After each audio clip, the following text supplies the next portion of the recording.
நாங்கள் இந்த 11 month gold saving ஸ்கீமில் லாஸ்ட் இயர் அக்டோபர் மந்த் வந்து ஜாயின் பண்ணோம்.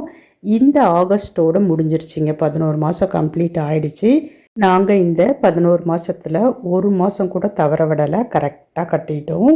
இப்போ தங்க நகை எடுக்கலான்னு சொல்லிட்டு முடிவு பண்ணிட்டோம். சரி வாங்க ஜிஆர்டிக்குள்ளே போகலாம். என்னென்ன நியூ கலெக்ஷன்ஸ் இருக்குது, வேஸ்டேஜ் என்ன, ஜிஎஸ்டி என்ன, நான் எவ்வளோ சீட்டு கட்டியிருக்கேன், எவ்வளோ கிராம் சேர்ந்துருக்கு, என்ன நகை நான் எடுத்திருக்கேன் அப்படின்ற எல்லா டீட்டெயில்ஸையும் ஒன் பை ஒன்னாக பார்க்கலாம்.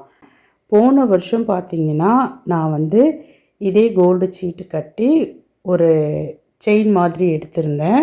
போன வருஷம் நகை எடுத்தப்ப, அதாவது அந்த செயின் எடுத்தப்ப நான் வீடியோ போட்டிருந்தேன். நல்ல வியூஸ் போச்சுங்க. நிறைய பேர் வந்து நிறைய ஐடியாஸ் கொடுத்துருந்தாங்க.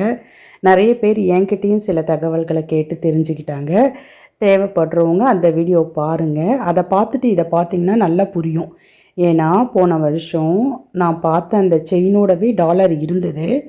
ஆனால் அப்போ எங்ககிட்ட டாலர் எடுக்கிறதுக்கு பணம் வந்து போதுமான அளவு இல்லை. அதனால் வெறும் செயின் மட்டும்தான் எடுத்தோம். இப்போ 11 மாதம் கழித்து அந்த செயினுக்கு டாலர் எடுக்க போகிறோங்க. எவ்வளோ ஒரு நல்ல விஷயம் இல்லை. ஆனால் 11 மாதம் அப்படி பட்டுன்னு பறந்து போயிடுச்சுங்க. நான் கூட இந்த செயினுக்கு எப்போ தான் டாலர் எடுப்போமோ அப்படின்னு நினச்சிக்கிட்டு இருந்தேன். ஆனால் 11 மாதம் பஞ்சு போல் பறந்து போச்சு. தோ இன்றைக்கி டாலரையும் எடுத்துக்கிட்டு இருக்கேன். அதை உங்கள் கிட்டையும் ஷேர் பண்ணிக்கிட்டு இருக்கேன்.